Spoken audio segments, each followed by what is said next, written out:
Alors maintenant, on va voir les éléments de type checkbox. Alors les éléments de type checkbox, contrairement aux éléments de type radio, ils nous permettent de sélectionner plusieurs choix. C'est-à-dire, ils nous donnent la possibilité de cliquer, ou bien de cocher plusieurs choix à la fois et non pas une seule option comme les radios. Alors ici, on va voir le code HTML. Donc ici, nous avons donc un petit formulaire donc avec le nom, le mot de passe et le genre ou bien le sexe, c'est-à-dire masculin ou bien féminin.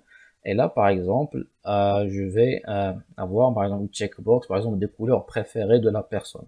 D'accord? Voilà. Alors pour cela, donc je donne un peu d'espace. Donc j'écris, donc j'insère des inputs. Donc à chaque fois, ce sont des inputs et c'est uniquement le type qui change. Donc ici, là, tout à l'heure, j'avais fait radio. Maintenant, je vais faire checkbox. Voilà. Vous voyez, donc quand je fais save, j'actualise. Donc vous voyez, donc il y a les checkbox. Il y a une checkbox, avec une case à cocher. Donc, je vais donner un autre PR pour donner plus d'espace. Voilà. Donc, vous voyez, voilà, très bien. Alors ici, à côté, je vais insérer un label, un label, une étiquette, par exemple, les couleurs préférées. Alors, je vais par exemple faire rouge. D'accord? Un BR pour sauter la ligne, je vais faire aussi un input type checkbox. Voilà. Ici, comme label. Donc, le label, donc, il va s'être inséré ici à côté. Je vais faire label. Je vais par exemple jaune. Save. Par exemple, checkbox. Voilà. Checkbox. Voilà. Vous voyez? Donc ici, si je peux sélectionner les deux ou bien les trois, etc.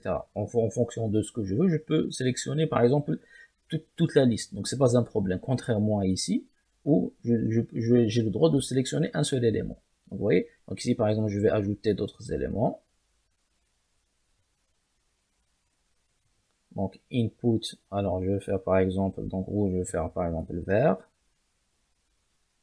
Ici, un PR. Voilà. Je vais faire un autre élément. Voilà. On fait rouge, vert, on va faire bleu. Voilà.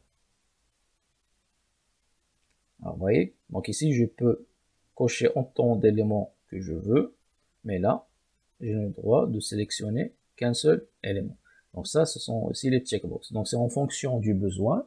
Donc on a la possibilité de choisir d'insérer soit des éléments de type checkbox. Donc les éléments de type checkbox, c'est où l'utilisateur a le droit de choisir plusieurs options.